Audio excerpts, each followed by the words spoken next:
Thank you for your interest in the Coastal Mendocino Association of Realtors Multiple Listing Service. This presentation provides an orientation for the CMAR MLS. After viewing the presentation, complete and return the quiz to the CMAR office. The CMAR Association executive will verify that you have completed the requirements of the orientation and provide you with a certificate of completion. A copy of the certificate will be placed in your file. The CMAR MLS is committed to providing quality services to our members. We are thankful to have you as a part of our organization. Agenda. This orientation was created to introduce you to the CMAR MLS, highlight important rules and regulations for the CMAR MLS, explain how to get started with the Flex MLS system, and provide some additional important information as well as an introduction to the CMAR MLS Committee. Introduction, welcome email. After CMAR has completed processing your application, you will receive an email welcoming you. The email will contain information such as the effective date of your MLS membership, information on the website where you can find the latest versions of the CMAR MLS rules and regulations and our MLS rules and regulations enforcement policy, the CMAR tour guidelines, and the Common Courtesy Guide. The welcome email also has an explanation of CMAR email mailing list. These explanations provide information on each of the uses of the lists. The email will also contain your Flex MLS login credentials, including your username and password. Sharing your username and password is strictly prohibited. Save it in a safe place. The MLS fee and billing schedule is also included. The MLS orientation quiz will be included as an attachment. Completing and returning the quiz enables CMAR to verify that you have completed the mandatory orientation. We recommend that you save a copy of the email in a safe place for future reference. Introduction. CMAR history. The Coastal Mendocino Association of Realtors was formed in 1978. The same year, CMAR received charters from both the California Association of Realtors and the National Association of Realtors. Shortly after CMAR was established, a local cooperative listing service was created, which was changed to an information distribution service and finally a multiple listing service in 1982. Mission and vision. Vision. The Coastal Mendocino Association of Realtors is the local real estate resource for our members, community, and local government. Mission. The Coastal Mendocino Association of Realtors is the local voice for real estate by ensuring membership professionalism, protecting property rights, and promoting ownership of real property. Introduction. CMAR contact information. The association executive is Leslie Langsley. The office contact information is for the phone 707-964-7008. The fax is 707-964-7030. For the email, cmar@mcn.org. The website is located at www.cmaor.org. CMAR's address is 684 South Main Street in Fort Bragg. Our office hours are Monday through Friday from 8 to 5. We're closed from noon to 1 for lunch. The service area for the CMAR MLS includes the following areas, also identified by zip code: Albion 95410, Boonville 95415, Branscombe 95417, Casper 95420, Comche 95427, Elk 95432, Fort Bragg 95437, Walala 95445, Irish Beach 95459, Little River 95456, Manchester 95459, Mendocino 95460, Navarro 95463, Philo 95466, Point Arena 95468, and Westport 95488. Inland areas can also be added, including Willits and Ukiah. What is an MLS? The National Association of Realtors, NAR, defines a multiple listing service as a facility for the orderly correlation and dissemination of listing information so participants may better serve their clients and customers and the public. A means by which authorized participants make blanket unilateral offers of compensation to other participants acting as subagents, buyer agents, or in other agency or non-agency capabilities defined by law. A means of enhancing cooperation among participants. A means by which information is accumulated and disseminated to enable authorized participants to prepare appraisals, analysis, and other valuations of real property for bona fide clients and customers. A means by which participants engaging in real estate appraisal contribute to common databases. MLS Rules and Regulations Overview. As a real estate professional, whether a broker, real estate salesperson, or appraiser, utilizing the CMAR MLS requires that you familiarize and abide by all rules, ethics, and professional standards set forth by the Department of Consumer Affairs Bureau of Real Estate, CalBRE, the National Association of Realtors, the California Association of Realtors, and the rules and regulations established by the Coastal Mendocino Association of Realtors Multiple Listing Service. The CMAR MLS Rules and Regulations contain the guidelines and requirements for data entry and maintenance of the entries. It is your responsibility to familiarize yourself with and abide by the CMAR Rules and Regulations. The CMAR MLS Rules and Regulations are available on our website located at www.cmaor.org and available under the Daily Functions tab after you have logged into the CMAR MLS. Violations. Citations.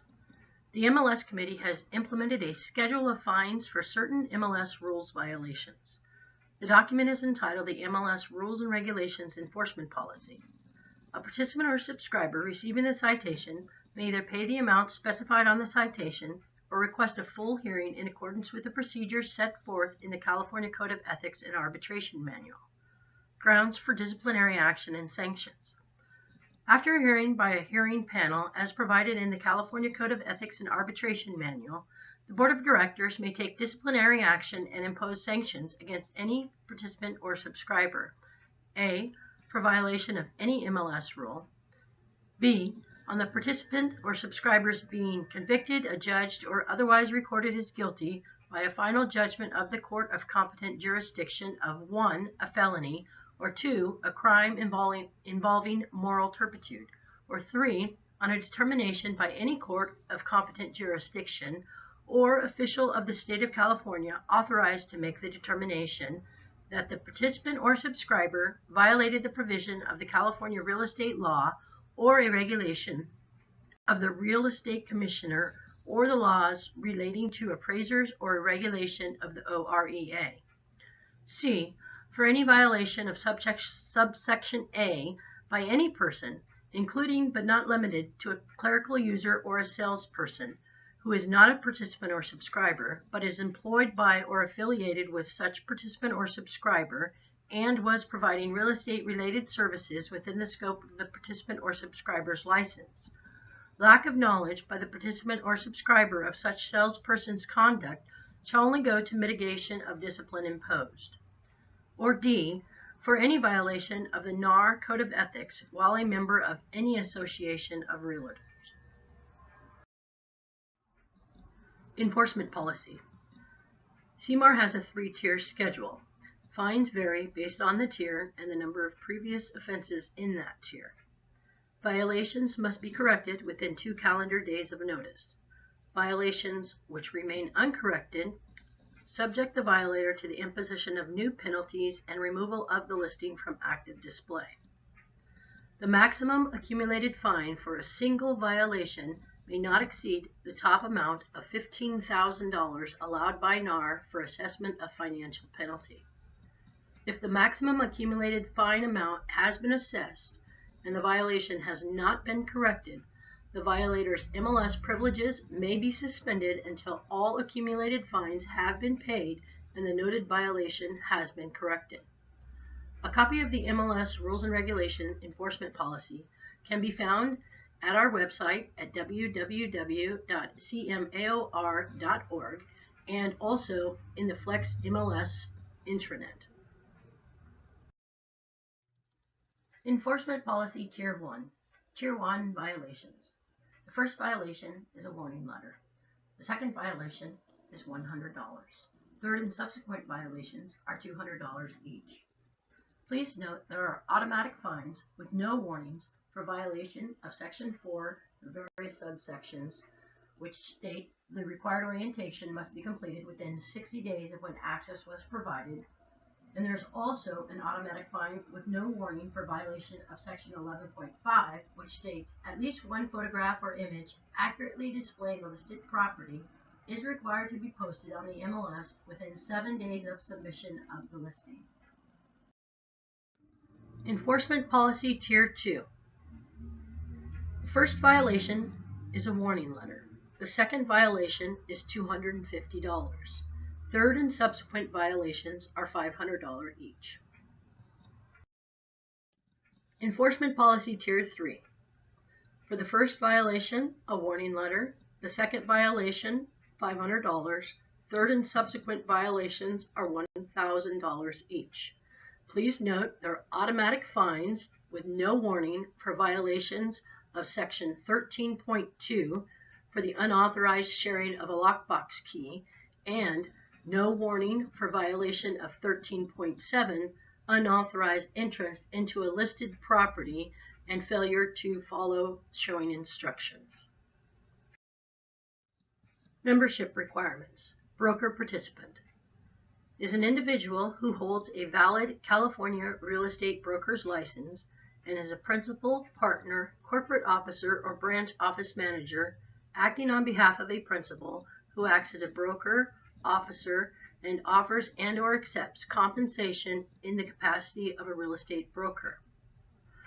Appraiser participant is an individual who holds a valid California appraiser certification or license and is a principal, partner, corporate officer, or branch office manager acting on behalf of a principal. A real estate subscriber is an individual who holds a valid California real estate salesperson's or broker's license who is employed by or affiliated as an independent contractor with a broker participant.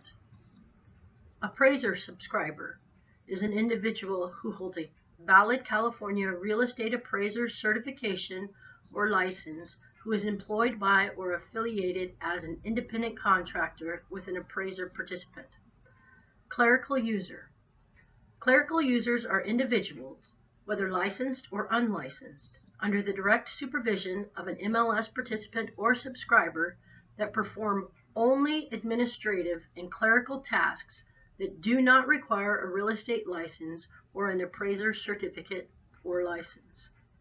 Additional membership requirements for each type of member is available in the MLS Rules and Regulations. Additional membership requirements. All participants, subscribers, and clerical users must provide contact information and maintain a valid working email address for correspondence pertaining to the multiple listing service. New participants, subscribers, and clerical users are required to complete the CMAR MLS Orientation. Completion of this online training and submission of the accompanying quiz and certification satisfies the orientation requirement. Fees. The initiation fee for a participant, the principal, broker, or appraiser is $1,000. The initiation fee for a subscriber, broker, real estate salesperson, or appraiser is $500. Recurring participation fee. The participant is responsible for payment of quarterly fees for the participant, currently $210, multiplied by the number of salespersons or appraisers who have access to and use of the MLS, whether licensed as brokers, salespersons, or appraisers. Participants are entitled to one clerical user free of charge. Additional clerical users will be billed to the participant at a rate of $100 per quarter. Recurring payments are billed quarterly and due at the end of March, June, September, and December. The participant is responsible for submitting payment for all members of their office. Certification of non-use. Participants may be relieved from payment of the salesperson MLS fees by certifying in writing to the MLS that a licensed or certified person in the office is engaged solely in activities that do not require a real estate license or certification, or that the real estate licensee or licensed or certified appraiser will not use the MLS or MLS compilation in any way.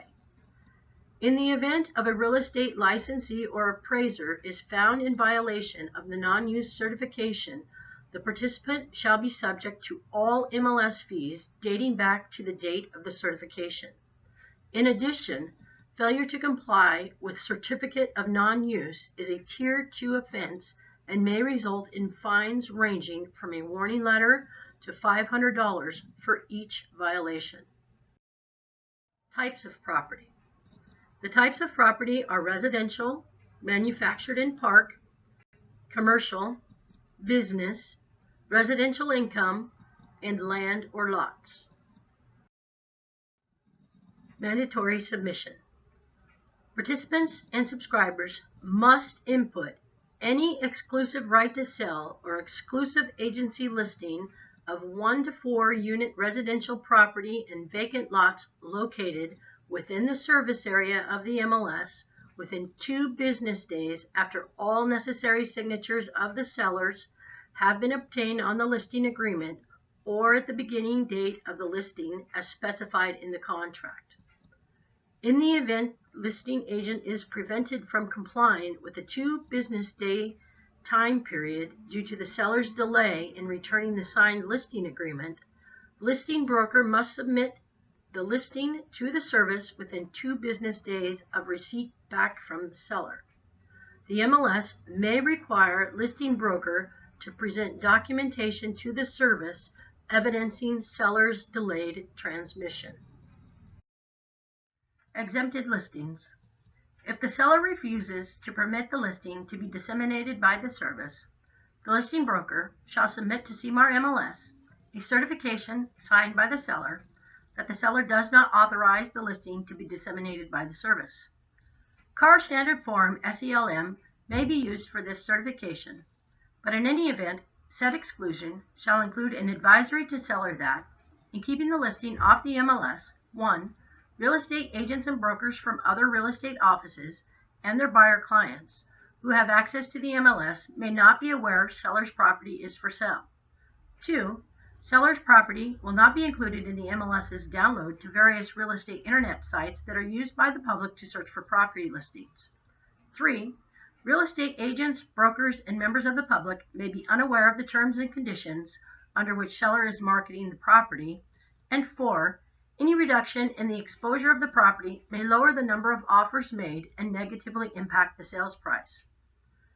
Failure to provide signed seller exemption, SELM, or failure to submit compliant signed seller exemption is a Tier 2 offense and may result in fines ranging from a warning letter to $500 for each violation.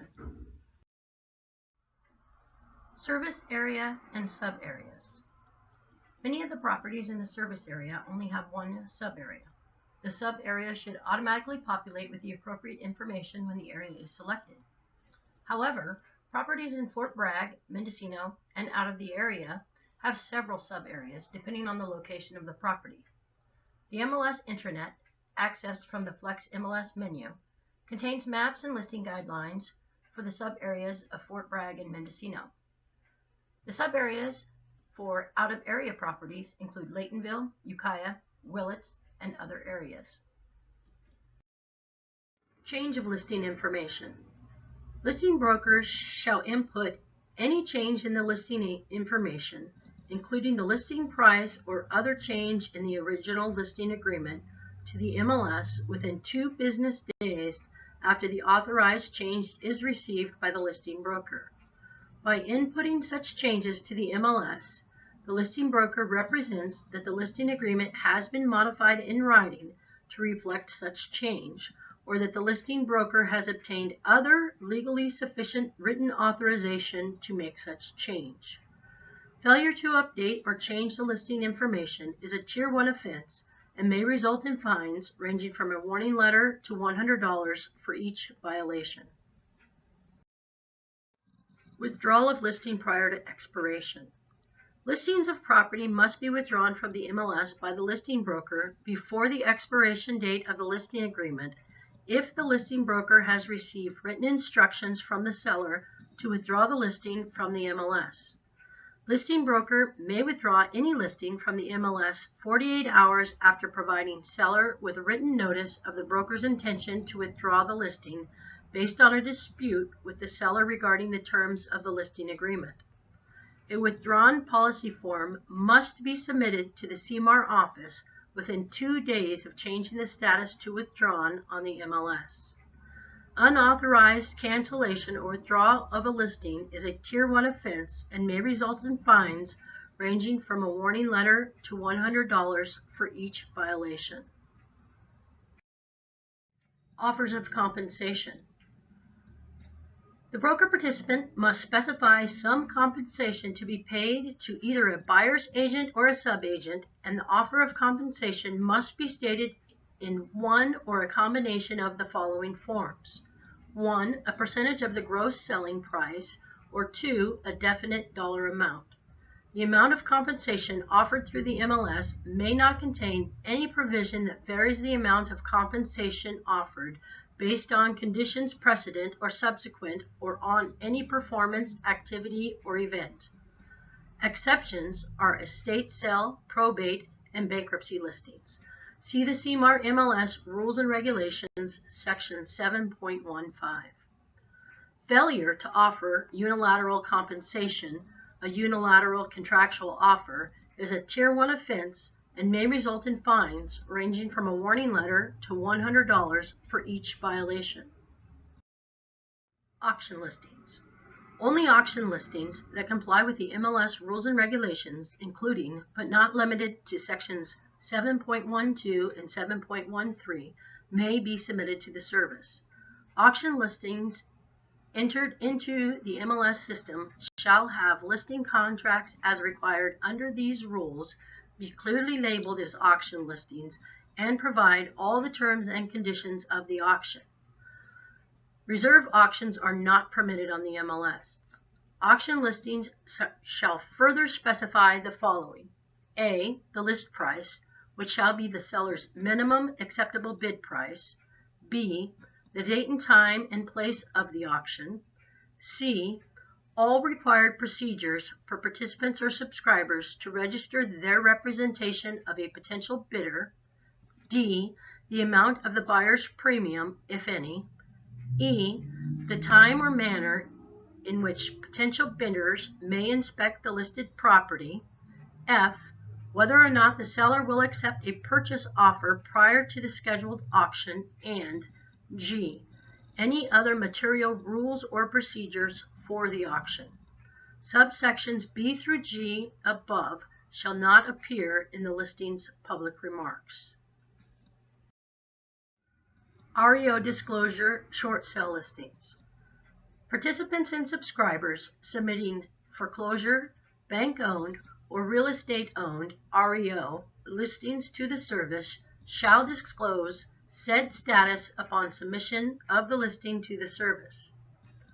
Participants must disclose potential short sales, defined as a transaction where title transfers, where the sale price is insufficient to pay the total of all liens and costs of sale, and where the seller does not bring sufficient liquid assets to the closing to cure all deficiencies, when reasonably known to the listing broker.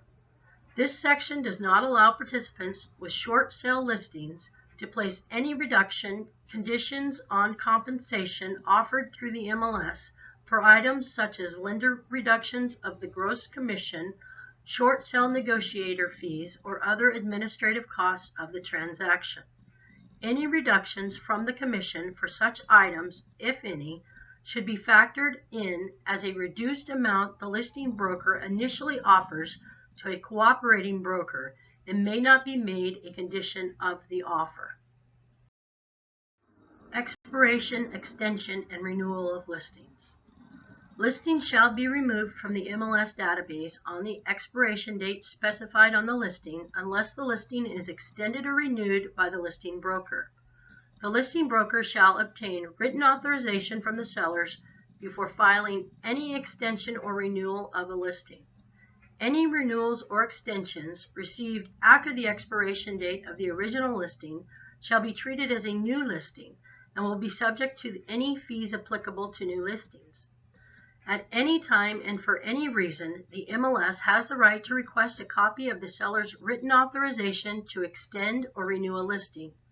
If a listing broker is requested to provide a copy of such authorization and does not do so within 1 day after the request, the listing shall be subject to immediate removal from the MLS. No churning. A property may not be relisted as new within 30 days within the same brokerage. This is a Tier 2 offense. Co-listings and comp listings. Only the listings of participants and subscribers will be accepted by the MLS. Inclusion of co-listings where the co-listing broker or agent is not a participant or subscriber in the MLS is acceptable.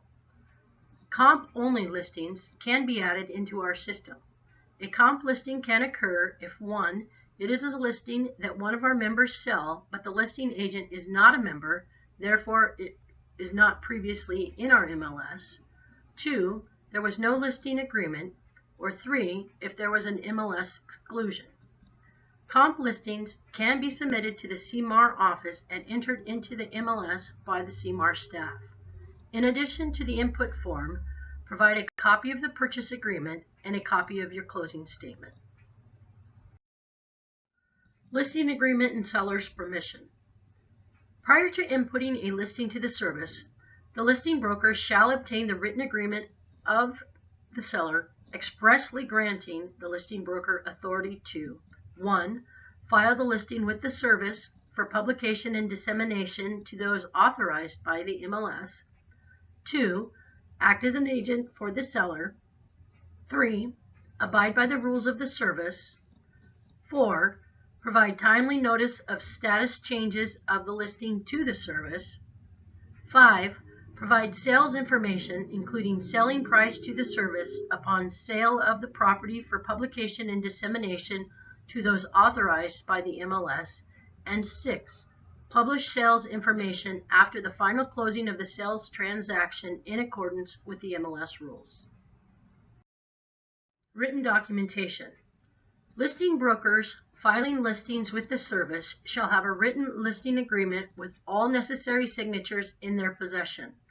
Only listings that create an agency relationship between the seller and the broker participant are eligible for submission to the service.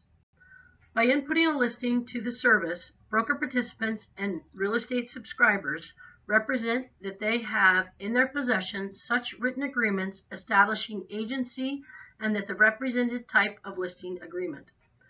The service shall have the right to demand a copy of such written listing agreements and verify the listing's existence and adequacy at any time. The service shall also have the right to demand a copy of seller's written authorization required under these rules. If the broker participant or real estate subscriber fails to provide documentation requested by the service within 1 day after the service's request, the service shall have the right to immediately withdraw any listings from the database, in addition to disciplining the participant and subscriber for a violation of MLS rules. Responsibility for accuracy. By inputting information into the MLS database, the listing broker represents that the information input is accurate to the best of the listing broker's knowledge. The listing broker shall use good faith efforts to determine the accuracy of the information and shall not submit or input information that the listing broker knows to be inaccurate. Upon receipt of the first publication or electronic transfer by the MLS of such information, the listing broker shall make all necessary corrections. The MLS merely publishes the MLS information and has no affirmative responsibility to verify the accuracy of the MLS information. The MLS, however, reserves the right to require participants and subscribers to change their MLS information if the MLS is made aware of alleged inaccuracies in the MLS information and the MLS determines that such inaccuracies do in fact exist.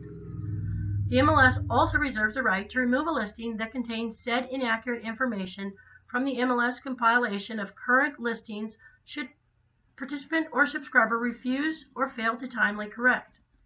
A participant or subscriber is required to correct inaccurate information within 2 days after being notified of the inaccuracies by the MLS.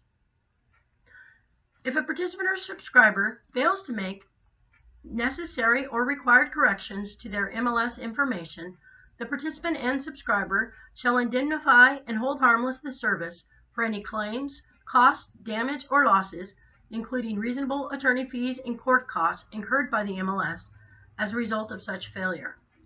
In no event will the MLS be liable to any MLS participant, subscriber, or any other party for the indirect, special, or consequential damages arising out of the information published in the MLS, and all other damages shall be limited to the amount not to exceed the MLS fees paid by the listing broker. Showings and negotiations. Appointments for showings and negotiations with the seller for the purchase of the listed property filed with the service shall be conducted through the listing broker, except under the following circumstances. A. The listing broker gives the cooperating broker specific authority to show and/or negotiate directly with the seller, or B. After reasonable effort and no less than 1 day after the cooperating broker cannot contact the listing broker or his representative. However, the listing broker, at his or her option, may preclude such direct negotiations by the cooperating broker by giving notice to all participants through the MLS. In the event all showings and negotiations will be conducted solely by the seller, the listing broker shall clearly set forth such fact in the listing information published by the service. Disclosing the existence of offers. Listing brokers, in response to inquiries from buyers or cooperating brokers, shall, with the seller's approval, disclose the existence of offers on the property. Where disclosure is authorized, the listing broker shall also disclose, if asked, whether offers were obtained by the listing licensee, by another licensee in the listing firm, or by a cooperating broker. Presentation of offers. The listing broker must make arrangements to present the offer as soon as possible, or give the cooperating broker a satisfactory reason for not doing so. In the event a listing broker will not be participating in the presentation of offers, the listing broker shall clearly indicate this fact in the listing information published by the service. Physical presence of participant or subscriber.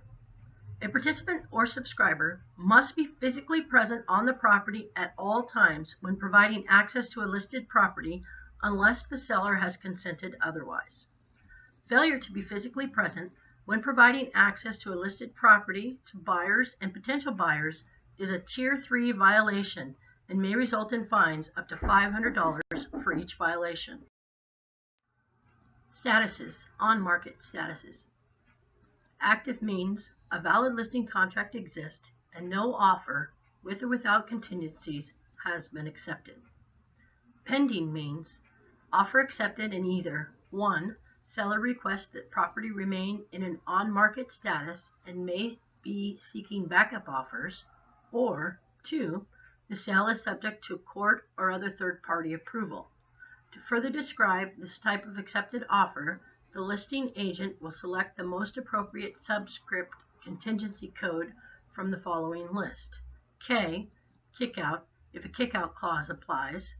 L. Lease option, if the accepted offer is a lease option. B. Backup, if the accepted offer is not a lease option and does not have a kickout clause and backup offers are encouraged. E. In escrow, if backup offers are not encouraged. Statuses, off-market statuses. Withdrawn means a valid listing contract is in effect.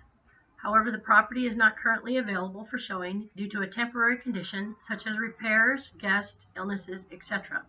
There is a 30-day limit on this status. A completed CMAR withdrawn policy form must be submitted to the CMAR office within 2 days after the status change on the MLS. Canceled means the listing agreement has been canceled in writing. Expired. The listing agreement has expired. The time frame of the existing listing contract has run out. Sold or closed means the escrow has closed. Reporting of sales. Listings with accepted offers shall be reported to the MLS or input into the MLS database by the listing broker as pending or within 2 days after the acceptance, unless the negotiations were carried out under Section 9.1 A or B, in which case the cooperating broker shall notify the listing broker of the pending or status within 2 days after acceptance, whereby the listing broker shall then report or input the status change to the MLS within 2 days of receiving notice from the cooperating broker.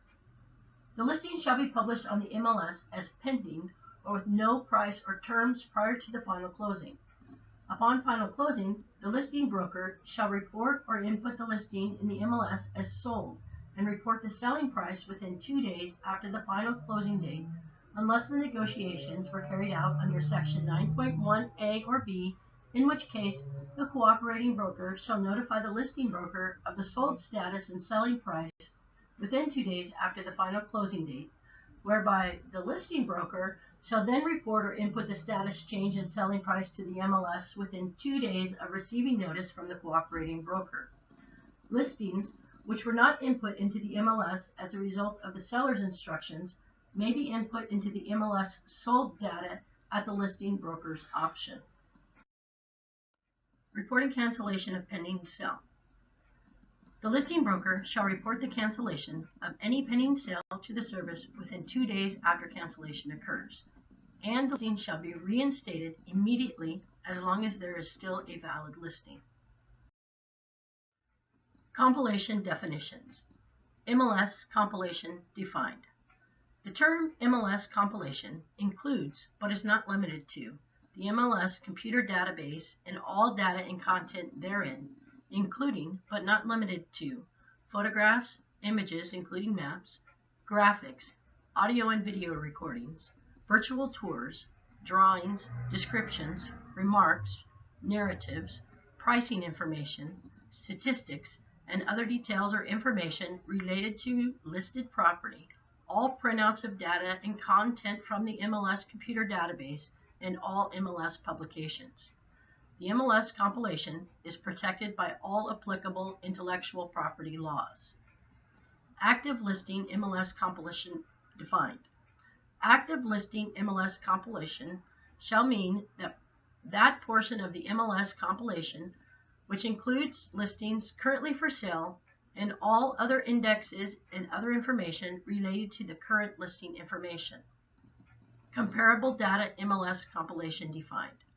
Comparable data MLS compilation shall mean that portion of the MLS compilation that includes the off-market data, sold, and appraisal information regarding properties that are not currently for sale and all indexes and information related to sold information compilation. Authority to put listings in MLS compilation. By submitting any property listing content, for example, photographs, images, graphics, audio and video recordings, virtual tours, drawings, renderings, or any other representation, descriptions, remarks, narratives, pricing information, and other details or information related to the listed property to the MLS or inputting listing information into the MLS compilation, participants and subscribers represent and warrant that they have been authorized to grant license and also thereby do grant authority for and license the AOR MLS to include the property listing content in its copyrighted MLS compilation. By submitting any property listing content to the MLS, participants and subscribers represent and warrant that they have been authorized to report information about the sales, price, and terms of a listing, have authority to grant, and also thereby do grant authority for the association and MLS to include the sold information in its copyrighted MLS compilation. Photographs and images on the MLS. By submitting photographs or images, including but not limited to photographs, images, graphics, audio and video recordings, virtual tours, drawings, renderings, or any other representations collectively referenced in the rules as photographs and/or images to the MLS, the participant and/or subscriber represents and warrants that he or she owns the right to reproduce and display such photographs or has procured such rights from the appropriate party and has the authority to grant and hereby grants the MLS and other participants and subscribers the right to reproduce and display the photographs in accordance with these rules and regulations. Use of photographs by a subsequent listing agent requires prior written authorization from the originating listing agent or other appropriate party with the legal right to reproduce and display such photographs. Except by the MLS for the purposes of protecting its rights under Section 11.6, branding of photographs and/or images, including but not limited to photos displaying for sale signs posted on the property, is prohibited. At least one photograph or image accurately displaying the listed property, except where sellers expressly direct that photographs of their property not appear in MLS compilations, is required to be posted on the MLS within 7 days submission of the listing in all categories other than business opportunity. The MLS reserves the right to remove any non-compliant photographs or images from MLS display should participant or subscriber refuse or fail to bring said photographs or images into compliance with the requirements of this rule after being notified and instructed to correct by the MLS. It is important to adhere to this rule, and an automatic fine of $100 per event will be imposed, not per picture. No warning will be issued. The fine will be doubled if pictures remain in violation after the first fine is issued. Links to galleries or other websites are prohibited. A link cannot display any contact information such as names, phone numbers, agent photos, logos, or promotion for a closing service provider or any other peripheral service, agent branding or web address, including the use of embedded, overlaid, or digitally stamped information, since this information is displayed on IDX sites. Copyright ownership.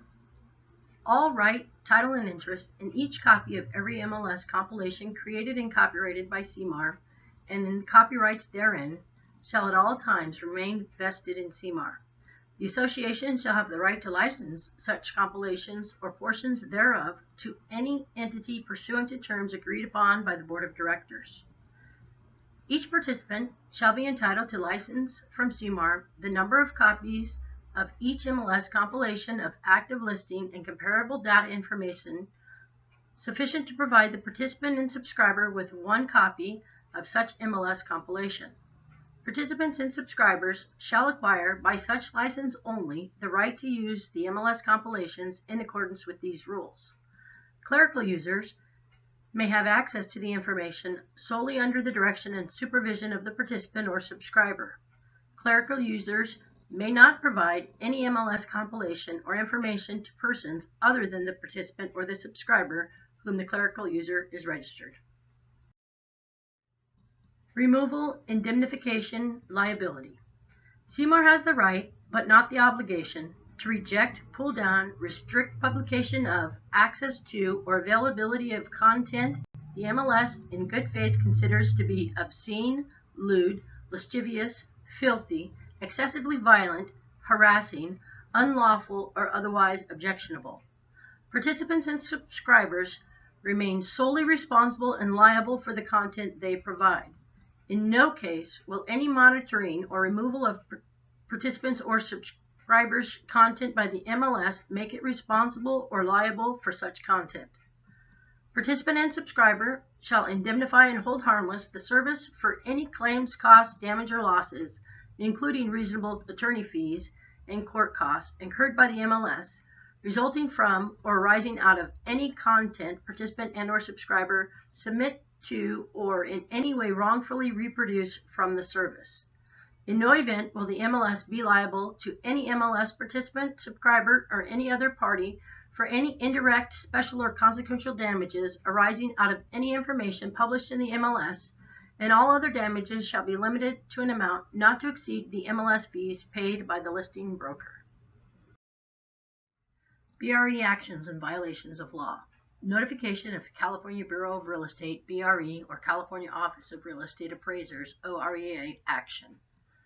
Participants and subscribers are required to notify CMAR within 1 day after any final action taken by the BRE or the OREA against the participant, subscriber, or any licensee affiliated with the participant or subscriber, including but not limited to any final decisions restricting, suspending, or revoking a real estate license or appraiser certification or license of the participant's firm or corporation under which the participant or subscriber acts, or any licensee affiliated with the participant or the participant's firm or licensee or appraiser who was affiliated with the participant or participant's firm at the time of the underlying act.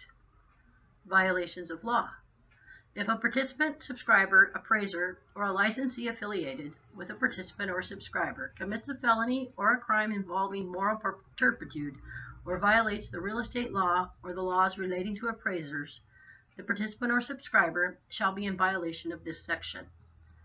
However, a participant or subscriber shall not be found to have violated this section unless the participant, subscriber, appraiser, or salesperson licensed to the participant has been convicted, adjudged, or otherwise recorded as guilty by a final judgment of any court of competent jurisdiction of 1, a felony, or 2, a crime involving moral turpitude, or 3, on a determination by any court of competent jurisdiction or official of the state of California authorized to make the determination that the participant or subscriber violated the provision of the California real estate law or a regulation of the real estate commissioner or law relating to appraisers.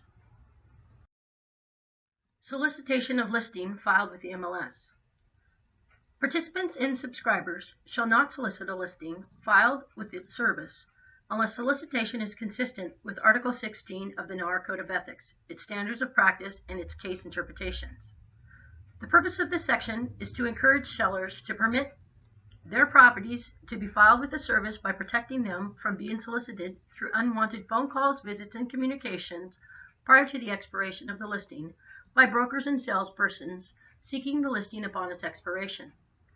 This section is also intended to encourage brokers to participate in the service by assuring them that other participants and subscribers will not attempt to persuade the seller to breach the listing agreement or to interfere with the listing broker's attempts to market the property. This section does not preclude solicitation of listings under circumstances otherwise permitted under Article 16 of the NAR Code of Ethics, its standards of practice, and its case interpretations. Misuse of remarks. Information in the public remarks shall only relate to the marketing, description, and condition of the property. No contact information is permitted, including names, phone or fax numbers, email addresses, or website addresses, including virtual tours and transaction tracking URLs. No showing instructions are permitted, including references to lockbox, alarm, gate, or other security codes, or the occupancy of the property. A statement that the property shall be delivered vacant is not a violation of this section. No information directed toward real estate agents or brokers, including compensation or bonuses offered to cooperating brokers, may be shown in public remarks. No information other than the marketing, description, and condition of the property is permitted. Participants and subscribers may not use the remarks in a property data profile sheet or listing submitted to the MLS or inputted directly into the MLS database for purposes of disparaging other real estate agents or conveying information about other offices or for conveying any other information that does not directly relate to the marketing of the listing. By submitting remarks to the MLS, participant and/or subscriber represents and warrants he or she has the authority to grant and hereby grants the MLS and the other participants and subscribers the right to reproduce and display the remarks in accordance with these rules. Copying of remarks by a subsequent listing agent for use in his or her own listing requires prior written authorization from the originating listing agent and other appropriate party with the legal right to reproduce and display such remarks. Signs. For sale signs, only the for sale signs of the listing broker may be placed on the property. Sold signs and the use of the term sold. Only broker participants or real estate subscribers who participated in the transaction as the listing broker or the cooperating broker may claim to have sold the property. Prior to closing, a cooperating broker may post a sold sign on the property only with the consent of the listing broker. This section does not, however, prohibit any broker from advertising the address and prices of the property that have been sold in a neighborhood after the information regarding the property has been published, as long as the advertisement does not imply the agent was involved in the transaction, unless such is the case, and as long as the advertisement otherwise presents a true picture, as is meant under Article 12 of the NAR Code of Ethics, its standards of practice, and its case interpretations. Advertising of listing filed with the MLS. A listing shall not be advertised by any participant or subscriber other than the listing broker without the prior consent of the listing broker. In addition to obtaining permission from the listing office, the advertising MLS member will be required to indicate the actual listing office as such in a minimum 12-point font located within the text of the ad. Advertising in any format includes website, brochures, flyers, etc. is covered by this requirement. The use of sold listings in any advertising by an office requires the identification of the listing office unless the advertising office was directly involved in the sale as a listing or selling office. Failure to abide by these requirements prior to advertising another's listing is a Tier 3 violation and may result in fines ranging from a warning letter to $1,000 for each violation.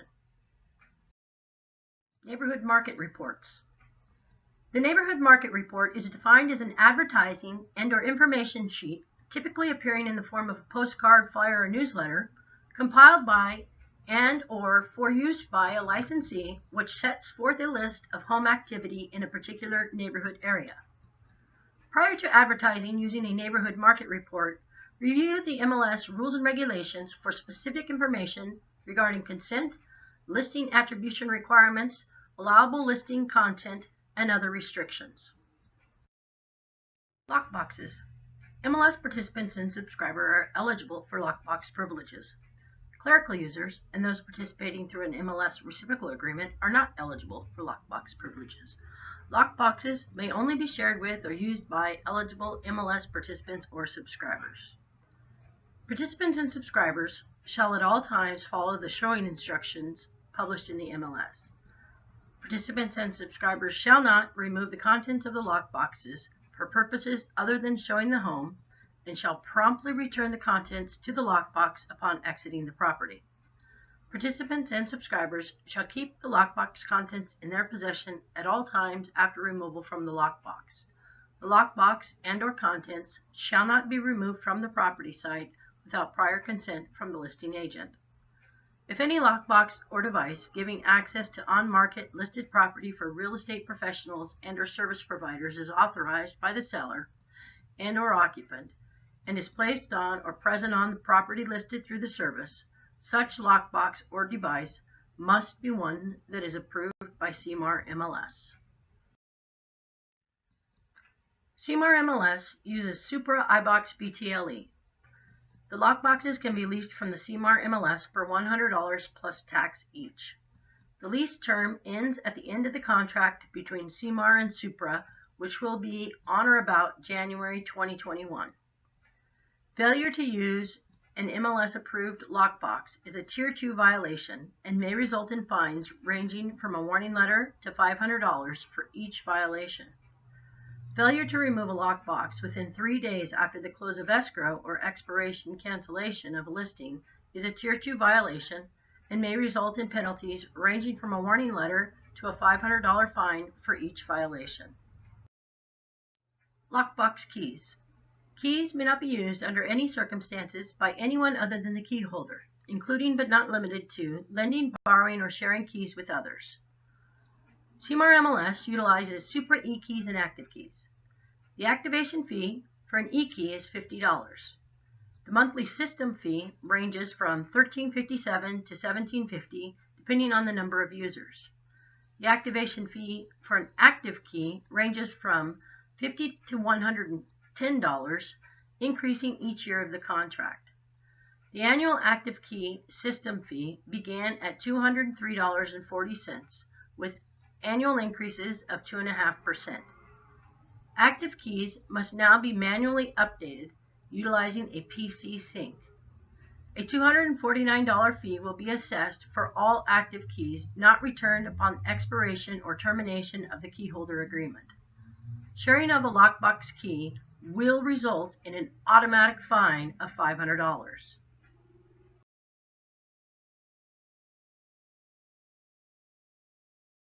In order to access a Bluetooth iBox, your eKey software must be updated. The eKey software updates automatically using wireless coverage. If you suspect your listing may be outside wireless coverage, ensure your eKey software is updated before you visit the property. If your eKey software is expired and you are out of wireless coverage, you can obtain a courtesy update code. Call support and follow the instructions to obtain an update code. You can also receive an update code from the Supra website at www.supraekey.com. To enter the update code into your eKey, open the eKey application. On an iPhone, select Update and then Emergency Update Code. On an Android or BlackBerry, first press the menu button and then select Emergency Update. Enter the update code and your eKey software is updated. The number of sequential courtesy updates is limited.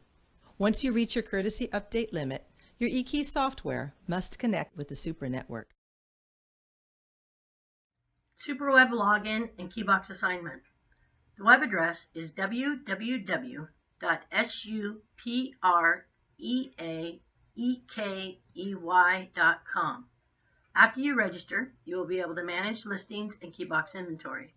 Select the Listings menu option and then select the Keyboxes link to view and manage your keybox inventory.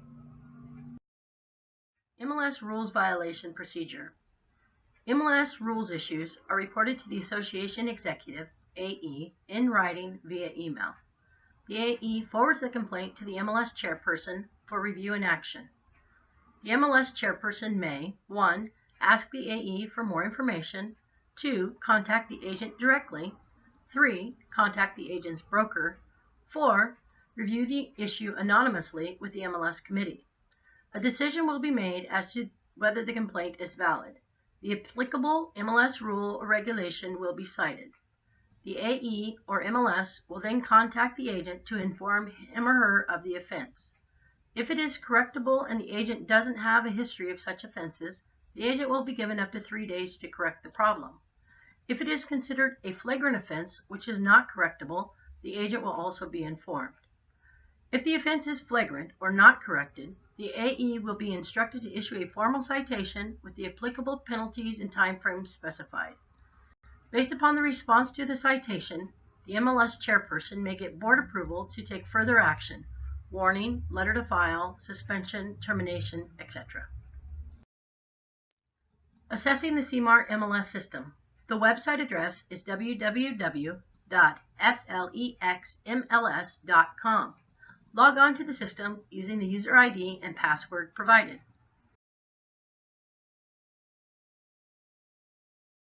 Welcome to the video introduction to Flex MLS Web.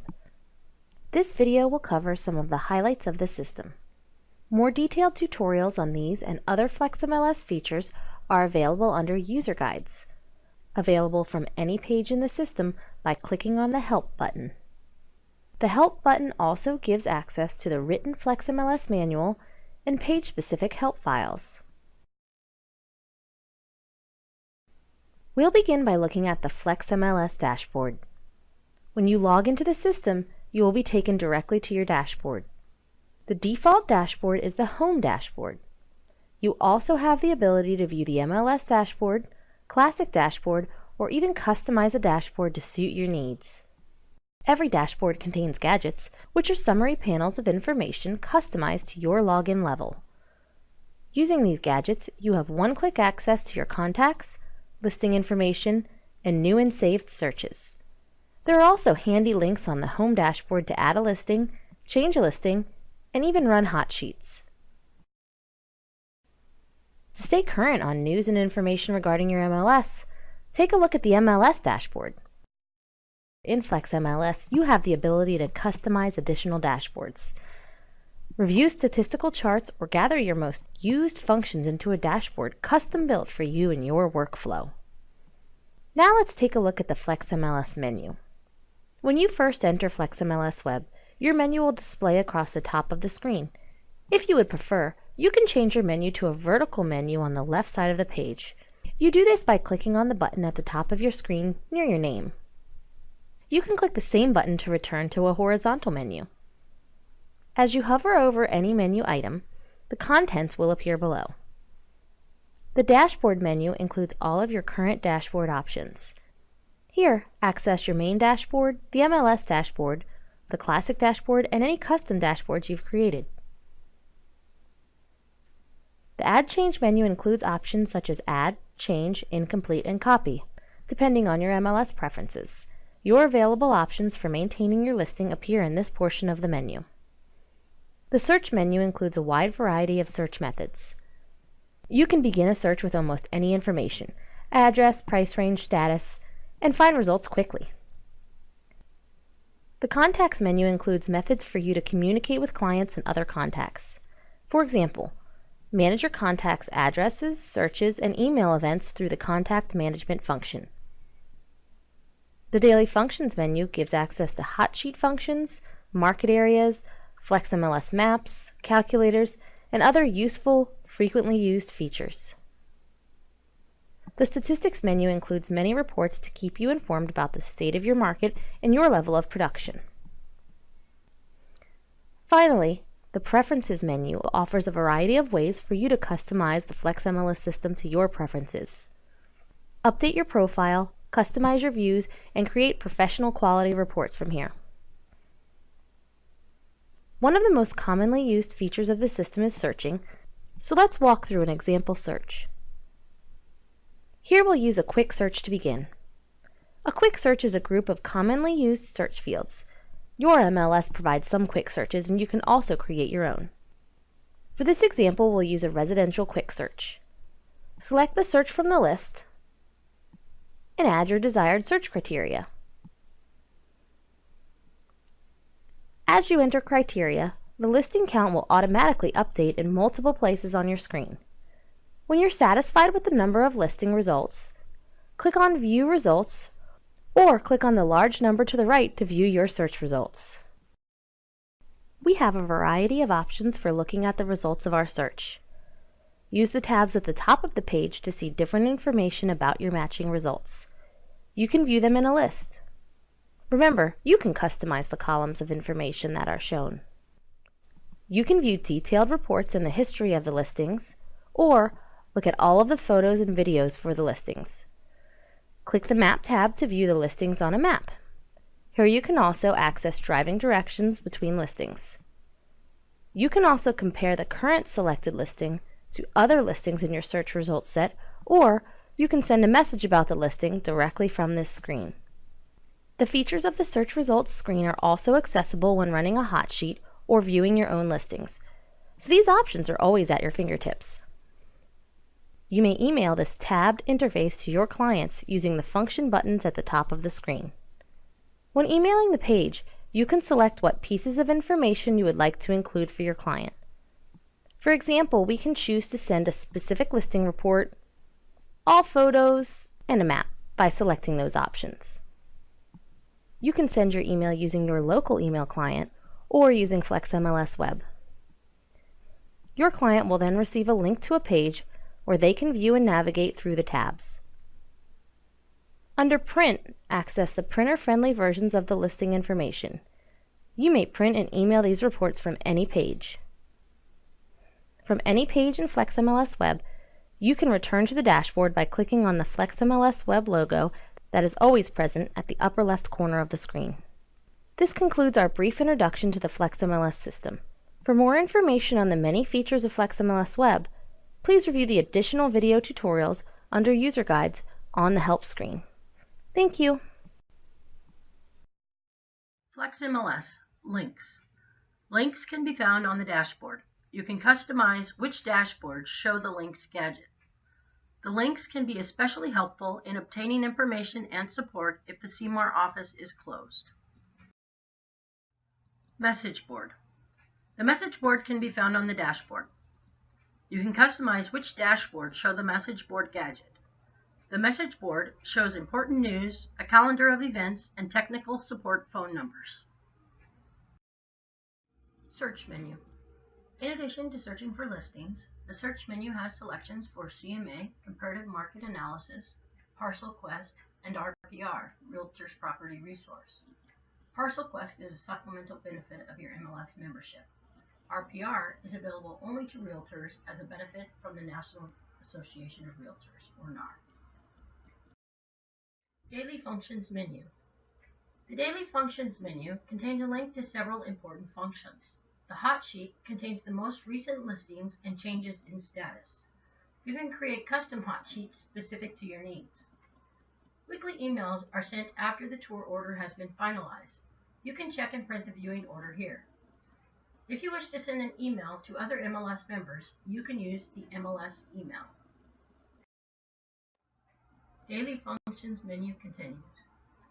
The MLS intranet contains multiple maps, zoning, and listing guidelines. You are strongly encouraged to review the documents and information. Input forms can be printed for different property types. You may want to utilize these forms to ensure you have all the necessary information prior to entering your listing. Mapping and various calculators can be located here. Things to check out on the MLS intranet. CMAR MLS calculators, MLS rules and regulations, MLS forms, tour information, statistics, zoning charts, MLS listing guidelines, maps, and how to read parcel map tutorial. Contacts menu. The Contacts menu contains functions relating to your communication with your clients. Under this menu, you will be able to create and manage portals for your clients. You can also create reports and presentations. The reverse prospecting module is designed to match potential buyers with your listings. Statistics menu. The market summary can be modified by location, report date, and property type. Selecting My Market allows you to track your personal statistics. Several inventory and production reports, such as summary statistics, market shares, and agent listing and sales summary, are available. Market trends reports include several reports, such as year-over-year comparison, sold activity, and sales statistics by area can be located here. Rosters contain office and member contact information and book comp book rosters. Preferences menu. The My Profile page contains important information about you. The more complete and up-to-date your profile information, the better the system will work for you. General preferences allow you to set how you would like your screens to appear. Setting other preferences, such as map overlays and portal preferences, can be done from the Preferences tab. Use the options to improve the flow of how Flex works for you, as well as portal preferences for your clients.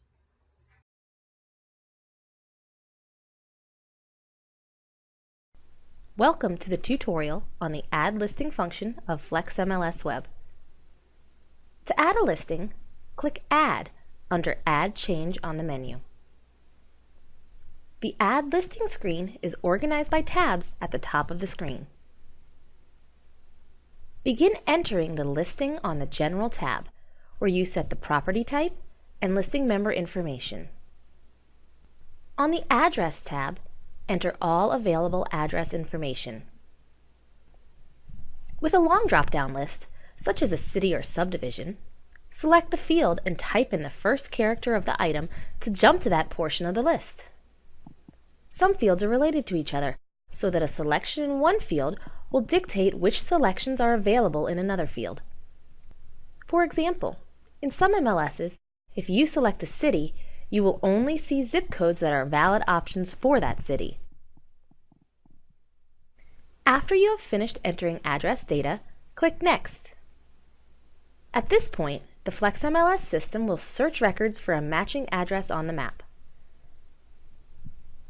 You may choose to use one of the suggested locations or manually locate the listing. The Main Fields tab will include the main listing fields designated by your MLS. Hover your cursor over any information bubble for details about constraints on a field. If constraints are in place, the information within that field must conform to those constraints in order for the listing to be saved. Required fields are indicated in bracketed red text. All required fields must be completed for the listing to be added. To expedite the process of adding the listing, you may choose to display required fields only or empty required fields only. Showing only the empty required fields allows you to quickly enter all necessary information to complete your listing. You can choose all fields again to display all available fields for the listing. The Details tab includes information about amenities, appliances, and other detailed information about your listing. Enter room information under the Rooms tab by selecting the room type from the drop-down list and entering the information as available. On the Export tab, set your listing export options, which vary according to your MLS. If you do not have all the necessary information accessible, you may save a listing in an incomplete form by clicking Save Incomplete. Saving as incomplete allows you to save your currently entered information without generating a listing number.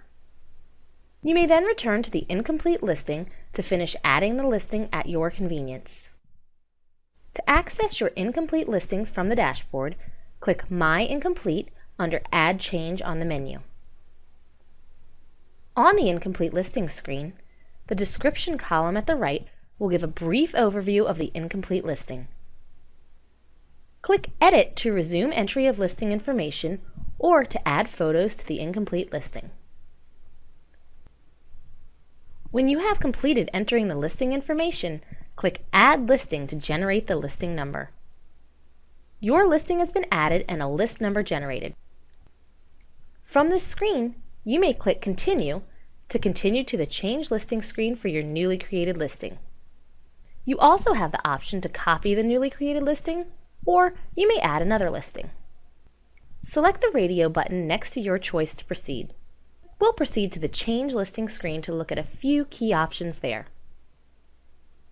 On the Change Listing screen, you may add a supplement to your listing. A supplement is a 10,000 character field for supplemental information about a listing. From the Change Listing screen, you may also add, edit, or remove photos, edit the map location, link to videos and virtual tours, and make changes to listing information. For more information on the Change Listing screen, please refer to the Change Listing tutorial. This concludes the tutorial on the Add Listing function of Flex MLS Web. Thank you. Adding property to tour. After adding a listing, it can be added to tour. Click the Add Change tab, then select Tour of Homes. On the Tour of Homes screen, select Add. Here you will enter the MLS number and tour date. Weekly tours occur on Wednesdays and alternate between Fort Bragg and Mendocino area. The dividing line which determines if the tour is considered Fort Bragg or Mendocino is Jug Handle Beach. The time of the tour will be determined by the tour scheduler and AE. Listing agents must enter the requested tour date by Tuesday at 2 p.m. on the day before the tour.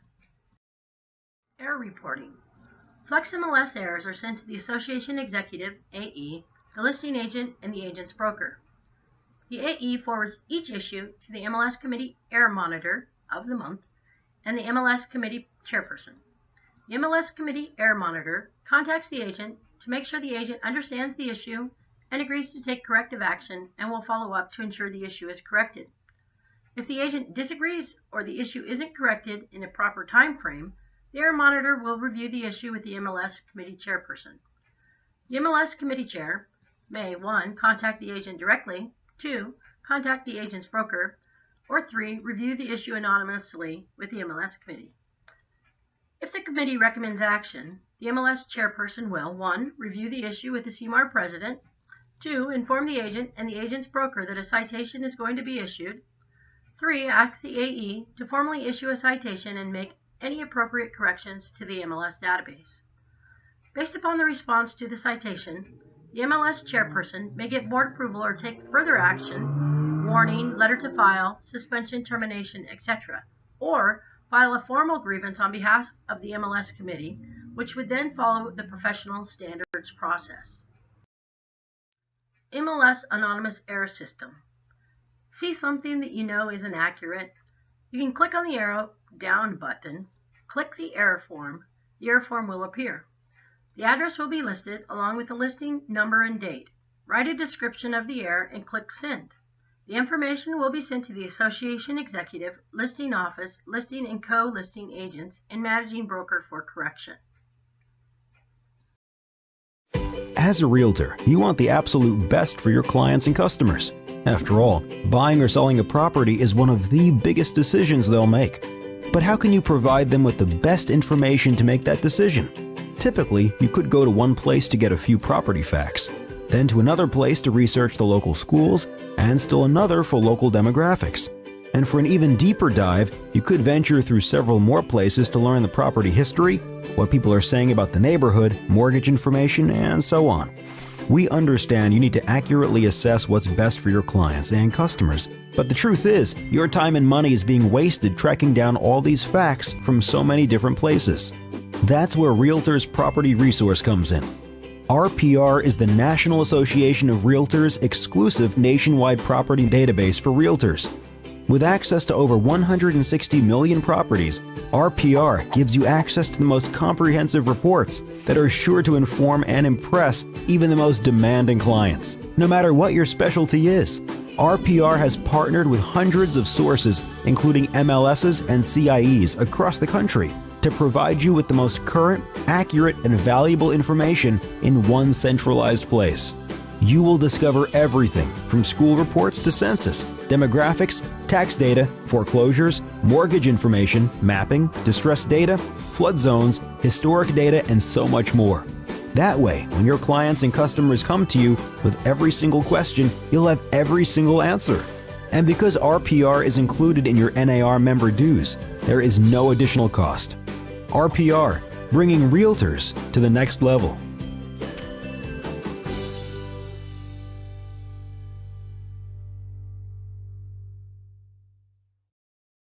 Help. The Help tab provides access to user guides, video tutorials, and forums. You can also send an email to the CMAR MLS administrator. The telephone and email contact information is available for Flex MLS technical support on the Contact Support link. Frequently asked questions are also available by selecting Contact Support. There is also a contact phone number and email link for Flex MLS tech support under Links on the dashboard. Important information. Disclosures.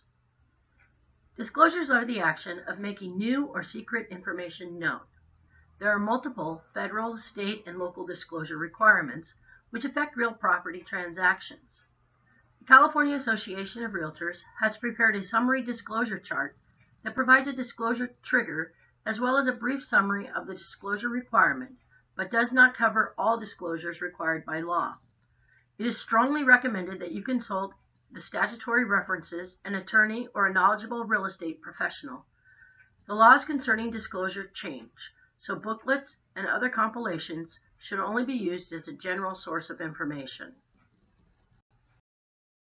Types of disclosures: agency disclosure, agricultural land zoning, bank-owned or REO properties, coastal zone, death, Endangered Species Act, fire hazards and fire safety, flood areas, groundwater availability and quality, hazardous waste sites, home energy rating system, Home Equity Sales Act, land use and construction related laws, Megan's Law, Melrose, mold, natural hazards, property tax reassessment, right to industry ordinance and disclosure, septic system, short sales, smoke alarms, state responsibility area, title insurance, transfer disclosure statement, water conserving fixtures. This list is not all inclusive. It is provided for sample purposes only.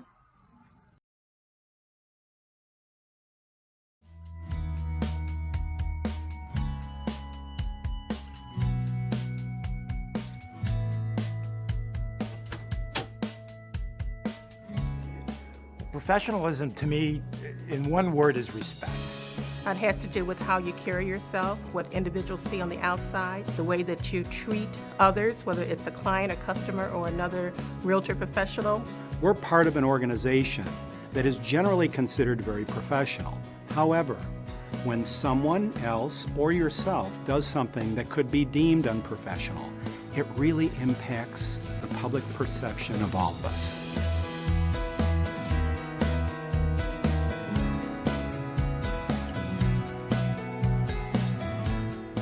Being a member of the National Association of Realtors means you hold yourself to a higher standard. Our code of ethics and standards of practice set us apart from those who are not members and govern our professional conduct as realtors. But beyond those standards are additional issues of courtesy and etiquette you should know when dealing with properties, clients, customers, and fellow realtors. Based on NAR's Pathways to Professionalism, this video contains tips that you can follow to maintain a level of professionalism that will benefit your career and the real estate industry as a whole. Let's begin with 6 timeless tips. Professionalism begins with our first tip, the golden rule: do unto others as you would have them do unto you. Number 2, show courtesy and respect to everyone. 3, communicate with all parties in a timely fashion. 4, present a professional appearance at all times. Dress appropriately and make sure your car is clean and uncluttered. 5, be aware of and meet all deadlines. And finally, number 6, be aware of and respectful of all cultural differences. It's important that we portray ourselves in the highest light that we can be perceived. The importance of professionalism to my reputation is the cornerstone. Without a good reputation, you have no future business at all. It's very important to be as professional as possible and to follow the code of ethics, because this is a business that grows by referrals. It takes years to make a good reputation, and it takes seconds to lose a reputation. As a realtor, you have unique and trusted access to a very important part of people's lives, their homes and property. How you treat that property matters and leads us to our next series of tips on professionalism.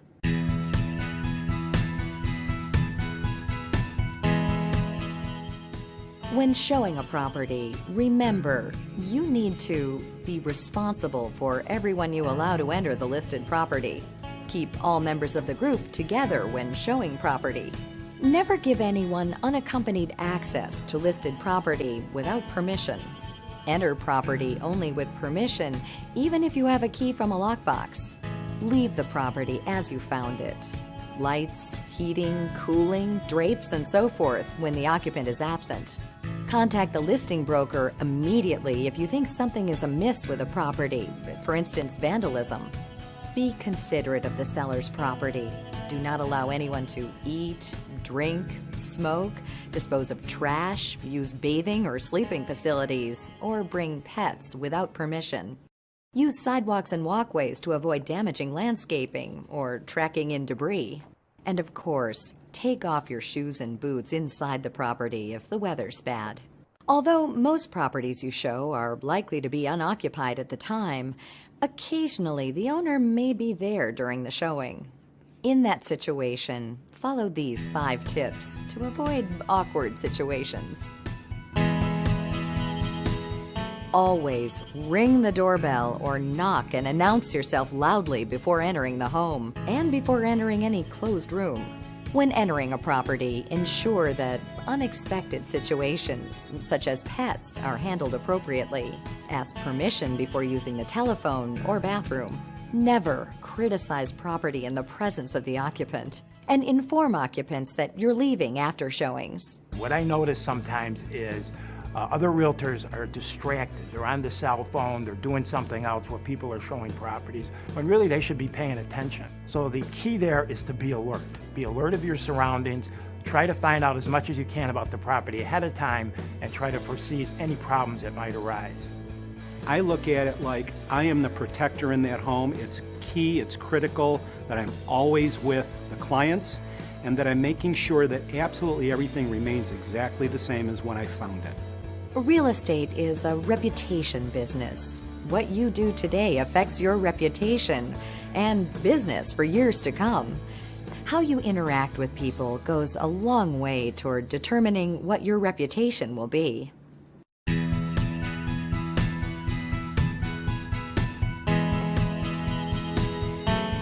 Here's some tips to follow when working with your clients and the public in general. Identify your realtor and professional status. Leave your business card if not prohibited by local rules. Encourage the clients of other brokers to direct questions to their agent or representative. Do not tell people what you think, tell them what you know. Respond promptly to inquiries and requests for information. Call if you're delayed or must cancel an appointment or showing. Promptly explain the situation to the listing broker or the occupant if a prospective buyer decides not to view an occupied home. Communicate clearly. Don't use jargon or slang that may not be understood. Schedule appointments and showings as far in advance as possible. And finally, promise only what you can deliver and keep your promises. We have to be very careful when we're out there. The image that we present to the public, it has to be all about professionalism. What people see of you is how they perceive you. The consumer is going to gravitate towards the person that is the trusted advisor, that is the one that's taking care of their needs, and that level of professionalism is a big part of that. Your reputation is also at stake when you're dealing with your peers. Acting professionally when working with other realtors can help create the right environment for everyone involved in the transaction, resulting in a mutually respectful and successful process.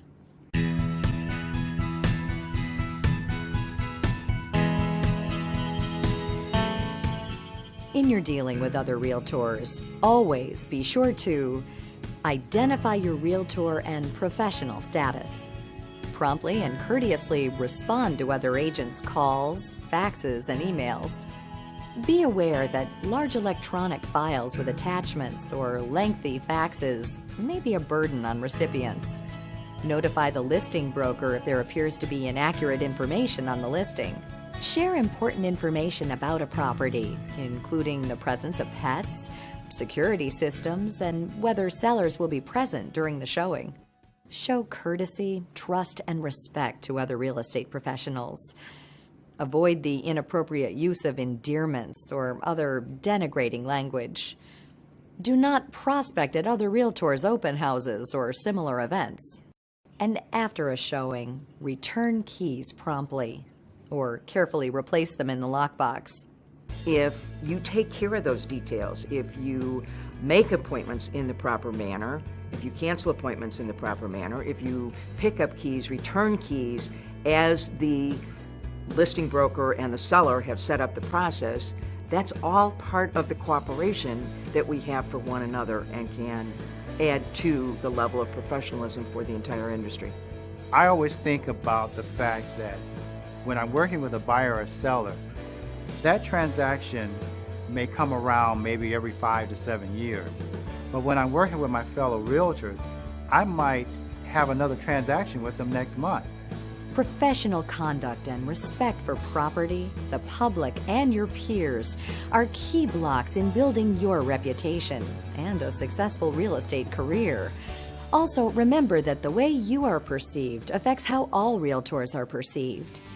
You've joined one of the most professional organizations that you could possibly join, with enormous political power, enormous support. Being in that organization requires that you take the responsibility to act professionally. We have that high standards of how we conduct ourselves, and it becomes habit. Then every day you're earning the reputation and earning the credibility that you have as a realtor. Thank you for taking the time to watch this presentation. Together, we can all build an industry of respect, professionalism, and success.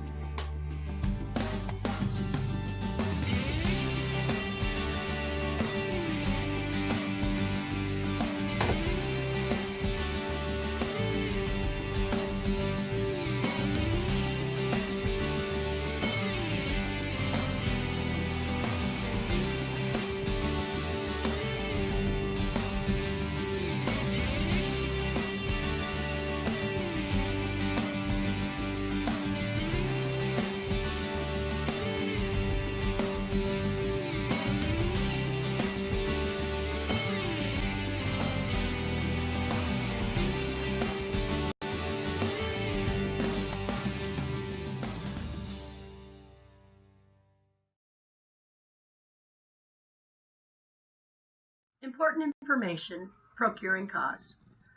The offer of compensation from a listing broker to a cooperating or selling broker almost always has its source in the MLS rules. The California Model MLS rules provide that, in filing a property with the MLS, the broker participant makes a blanket, unilateral, contractual offer of compensation to other MLS broker participants for their services in selling the property. Rule 7.12.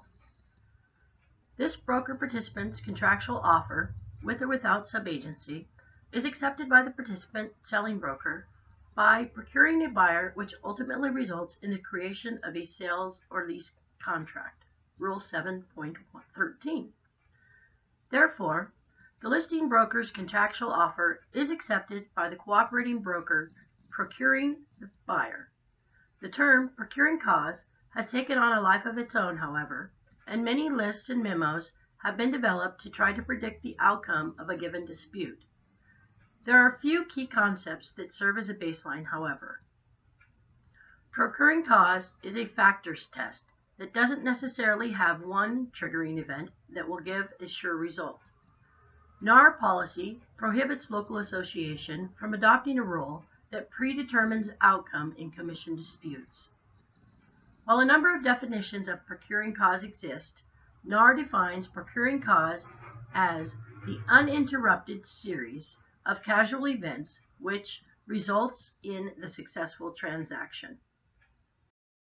Important information, antitrust. Antitrust laws are designed to protect free market competition by assuring a level playing field for competitors. When two or more people or entities make an agreement to unreasonably restrain trade, they may be in violation of antitrust laws. Neither associations nor their members collectively set the price of services provided by real estate professionals. Several laws combine to form the core of federal antitrust laws, but the Sherman Act remains as the cornerstone. Section 1 of the Sherman Act states, every contract, combination in the form of trust or otherwise, or conspiracy in restraint of trade is hereby declared illegal. Important information, Fair Housing Law. Civil Rights Act of 1866. The Civil Rights Act of 1866 prohibits all racial discrimination in the sale or rental of property. Fair Housing Act. The Fair Housing Act declares a national policy of fair housing throughout the United States. The law makes illegal any discrimination in the sale, lease, or rental of housing, or making housing otherwise unavailable because of race, color, religion, sex, handicap, familial status, or national origin. Americans with Disabilities Act. Title III of the Americans with Disabilities Act prohibits discriminations against persons with disabilities in places of public accommodations and commercial facilities. Equal Credit Opportunity Act. The Equal Credit Opportunity Act makes discrimination unlawful with respect to any aspect of a credit application on the basis of race, color, religion, national origin, sex, marital status, age, or because all or part of the applicant's income derives from any public assistance program. State and local laws. State and local laws often provide broader coverage and prohibit discrimination based on additional classes not covered by federal law. Important information. Fair housing responsibilities. Agents in a real estate transaction are prohibited by law from discriminating on the basis of race, color, religion, sex, handicap, familial status, or national origin. A request from the home seller or landlord to act in a discriminatory manner in the sale, lease, or rental cannot legally be fulfilled by the real estate professional. If you suspect discrimination, you can call the local board of realtors. Local board of realtors will accept complaints alleging violations of the Code of Ethics filed by a home seeker who alleges discriminatory treatment in the availability, purchase, or rental of housing. Local boards of realtors have a responsibility to enforce the Code of Ethics through professional standards, procedures, and corrective action in cases where a violation of the Code of Ethics is proven to have occurred. You can also call the U.S. Department of Housing and Urban Development. Complaints alleging discrimination in housing may be filed with the nearest office of the United States Department of Housing and Urban Development, HUD, or by contacting them at their website, www.hud.gov. Fair housing prohibitions. No one may take any of the following actions based on race, color, religion, sex, disability, familial status, or national origin. Refuse to rent or sell housing. Refuse to negotiate for housing. Make housing unavailable. Otherwise deny a dwelling. Set different terms, conditions, or privileges for sale or rental of a dwelling. Provide different housing services or facilities. Falsely deny that housing is available for inspection, sale, or rental. For profit, persuade owners to sell or rent, blockbusting, or deny anyone access to membership in a facility or service related to the sale or rental of housing. Fair housing advertising. The following are examples of common words that can be used without violating either act. Family room, mother-in-law suite, master bedroom, two-bedroom, great view, wheelchair ramp, fourth floor walk-up, walk-in closet, non-smoking. Conduct is required of the resident. The following examples of words that cannot be used in advertising. White family home, must be employed, no Jews, Christian home, no wheelchairs, no Spanish speaking. In addition, advertisements may not contain limitations on the number or ages of children, nor may they state a preference for adults, couples, or singles. An exception is senior housing. Fair housing, senior housing. Senior citizen housing stands as an exception under state and federal fair housing laws, which ordinarily make it unlawful to refuse housing to any family with children under the age of 18, including women who are pregnant. Thus, housing providers such as landlords and common interest developments are required to admit families with children unless the housing fits into the definition of housing for older persons. The Federal Fair Housing Act defines 3 types of housing that meet this definition. The first type includes all housing that is provided under state and federal programs specifically for the purpose of accommodating elder persons. The second type is housing intended for and solely occupied by persons 62 years of age or older. No conditions are attached as long as every resident is of this age. In other words, residency by a couple, one age 62 and the other younger, would nullify that project's designation as a senior citizen housing. A minor exception applies for under 62 age employees of the housing development and their families residing in that complex.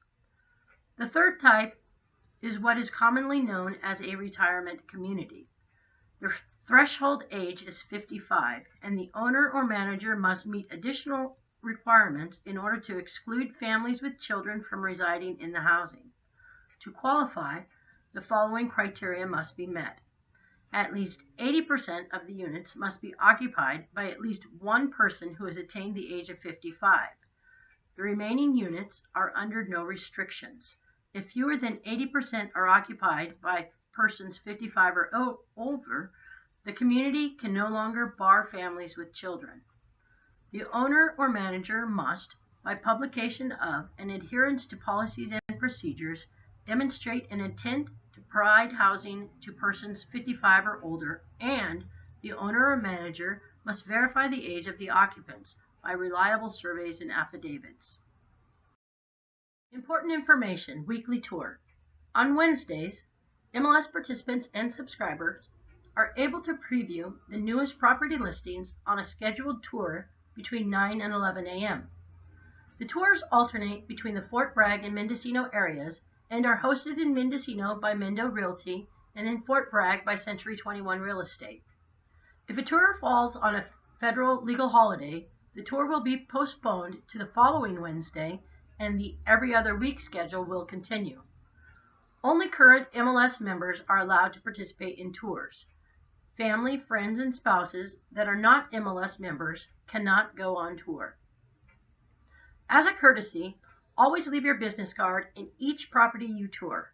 Please don't advertise or leave materials about your listings while on tour. Please be careful about any comments you make while on tour. When parking, always be considerate of the property owners and their neighbors. Don't inconvenience owners or other realtors by your choice of parking.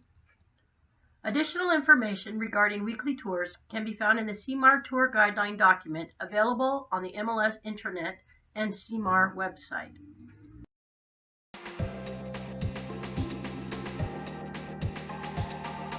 And I had gotten my license in 1994, and I think it was in that first year that I was a realtor, I took a floor call at the office at which I was at that point. And the guy wanted to see this $6.5–7 million house, and of course I immediately offered to meet him there. And he also mentioned that his girlfriend was going to drop him off, so could I give him a ride after we finished looking at the house, which I agreed to do. We looked at the house, and he immediately started talking about the money he was coming into, just like that lady who had sued McDonald's over the hot cup of coffee that she spilled. So I knew he didn't have the money to buy the house. We were standing in the kitchen. He asked me to show him the basement. And some little voice that I finally listened to said, "Don't go down the staircase in front of this guy." I think the bells had been going off for a while. I had ignored them. I didn't ignore them that time. I let him go down the stairs, look at the basement. He didn't want to see any more house after that. I gave him a ride home, tried to follow up with him. Never got a return phone call. Not long after that, two elderly gentlemen in the neighborhood were beaten to death. One was in Atherton, one was in Menlo Park. They were mugged for some jewelry, and they both died. Pretty soon the police announced they were looking for this particular person, and I looked in my files, and this was the guy that I had showed that house to. But it was a close call for me, and I'm convinced had I not been 6'3", had I not maybe been a little younger than he expected, yeah, I was young back then, younger, I was lucky. I ignored way too many warning signs in the lure of the big commission, and it's just not worth it, and I wouldn't do it that same way again today. The factor that works against intuition is denial and logic. When you have a feeling that something is wrong, you need to acknowledge it and act on it and proceed no further.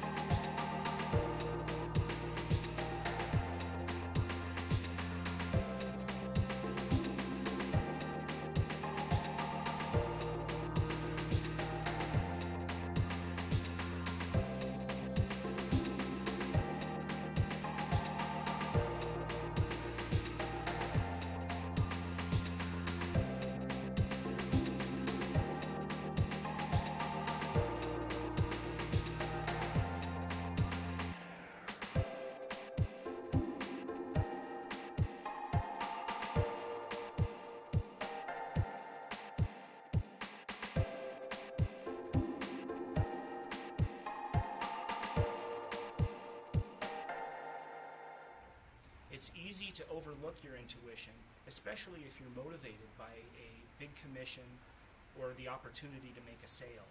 Never let that override your natural instinct to protect yourself. The first house that I sold, we went to go do the final walkthrough. So I met my clients, the man, wife, and the adult son at the property, and we pull up, we come walking up to the front door, and on the front door there's a pink paper, and it was taped on, and it was from the police department that the alarm had gone off the day before, and the police came and they searched the perimeter and they made sure that everything was okay. And so they just checked off false alarm. And we walk inside and the alarm didn't go off. And I thought, gosh, that's strange, because usually the alarm always goes off. And I figured, oh, well, someone didn't set it. So we're looking around and looking and everything, and we go out back and we're looking around the backyard and the house, and in the bushes I find a backpack. And in the backpack there was someone's clothes and towel and bathroom stuff. I thought, geez, this is weird. I guess someone's coming and using the hose or something. So we go inside and we're looking around. I looked in one of the closets and she looks in the other, and when she opened the closet, she turned all white and she closed it, and I said, what's wrong? And she said, I saw feet. There's a man in the closet. And I was like, oh no, a man. So we screamed and the boys came running in and they pounded on the door and they said, you need to come out of there. So the door shakes open and the guy's standing there holding his grocery bags with his stuff. He's like, I'm sorry, I'm sorry. And they said, get out of here. So he grabs his stuff and he hurries outside. So I call the listing agent and I said, you wouldn't believe it, listing agent. I saw that form and I found a backpack and I found the guy that's in the house. There's a squatter in here. And she goes, oh my gosh, call the police. So I hung up and I called the police. And we were just scared. We thought, gosh, there was a guy in here. And so I was really lucky that I wasn't all by myself. And it was basically like a breadcrumb trail leading me to the guy. And I should have probably stopped and not proceeded, because I saw the note. The alarm wasn't on. I found his stuff. I should have stopped, called the police, had them come look it over, and once they decided it was safe, then go in there and finish what I was doing. Nothing could be more surprising for a real estate professional than showing up to a property and finding an unwelcome guest inside. There are some steps that you can take to avoid or mitigate that possible scenario.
It's important that I stress to you, as you're conducting your assessment, if you get an uneasy feeling or sense a red flag, immediately stop.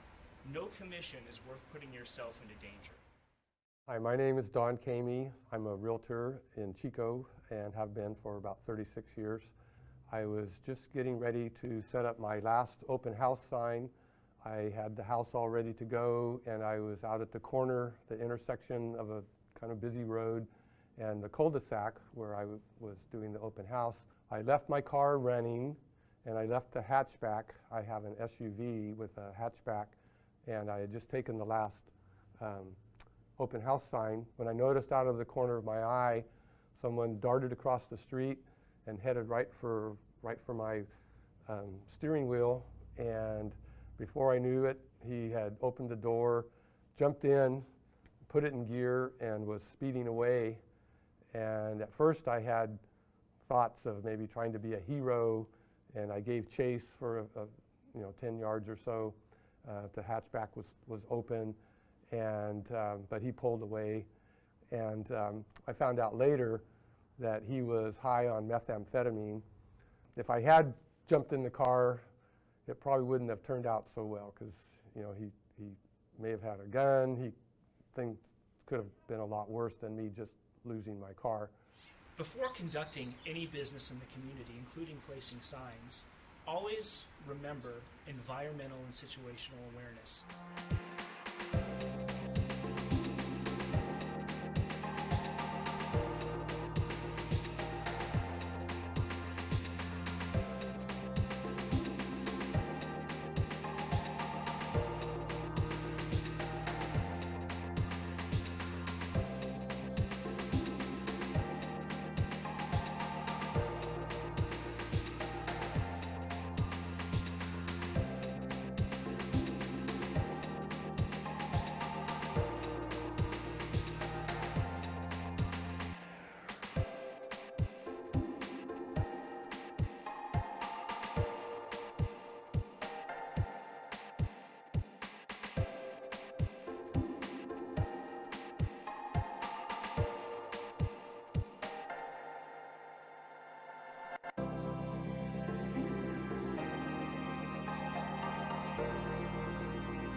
Creating your mental models or your responses to potential scenarios, acknowledge that there may come a day where you have to defend yourself physically.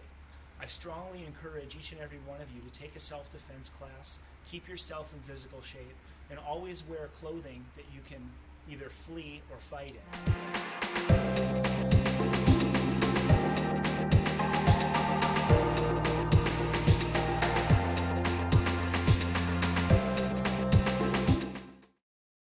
Important information. Common courtesy guide. When showing a property, always call first for an appointment unless the MLS indicates go and show. If you are previewing the property without a client, so advise the listing agent or office.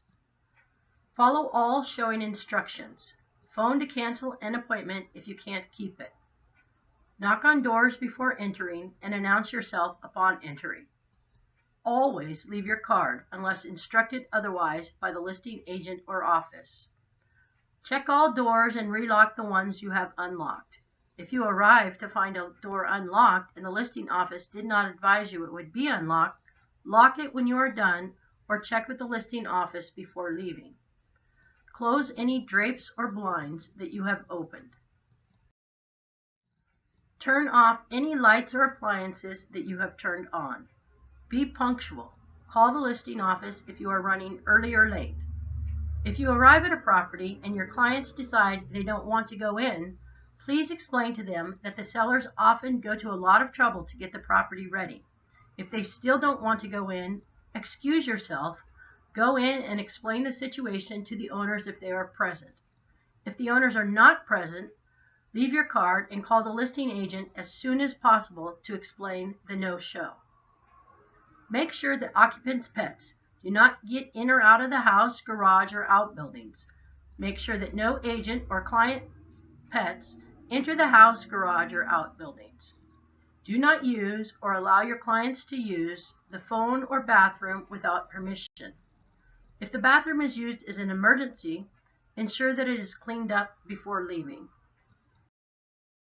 Use sidewalks and try not to walk on flower beds or landscaping. Report anything suspicious to the listing agent office immediately. Keep clients' children under control. Wipe your feet before entering and remove your shoes if requested. Show courtesy and respect for the owners if present and thank them. Return any borrowed keys promptly. Don't leave anything other than your business card. Don't place open house signs without the property owner's permission. Don't take photos or allow your client to take photos without permission. Don't smoke or allow clients to smoke. Don't take food or drink or pick fruit from trees or vegetables from the garden. Don't park on the lawn or garden. The leach field may be there. Don't let your clients or their children roam around unsupervised. MLS Committee duties. The duties of the MLS Committee are to A. Stimulate interest in the service. B. Supervise the maintenance and operation of the MLS. C. Formulate rules and regulations for its operation. D. Track proposed changes, errors, violations, and other MLS items. And E. Interface with the MLS, related vendors, and suppliers on behalf of the association. This committee recommends changes to the MLS rules and regulations for CMAR board ratification. The committee should be aware of all future MLS alliances, statewide proposals, and other potential changes that could impact our association. Communications between the chair of the committee, the board, and the association membership at both a global real estate and technical detail level is very important. All members of this committee should be fully aware of the MLS rules and regulations. The chairperson or designee will review the basic functions of the MLS program at the new member orientation. The committee should hold tutorial classes as needed in conjunction with the Education Committee. MLS Committee eligibility. Members of this committee must be Realtor members or approved clerical users of CMAR, be participants or subscribers of CMAR MLS, preferred. However, clerical users will also be considered. Have experience with or interest in real estate technology. To be considered for the MLS chairperson, you should ideally be willing to serve at least 2 years in that capacity. Have a firm understanding of the work scope and position requirements. Have been a member of the MLS committee to observe the workings of the position from within and ideally work with and cover for the incumbent during the period prior to assuming the responsibility. If you are interested in being on the MLS committee, which typically meets at 8:30 a.m. on the second Thursday of each month, talk to the CMAR president or the current MLS committee chairperson. The CMAR website is located at www.cmaor.org. Now what?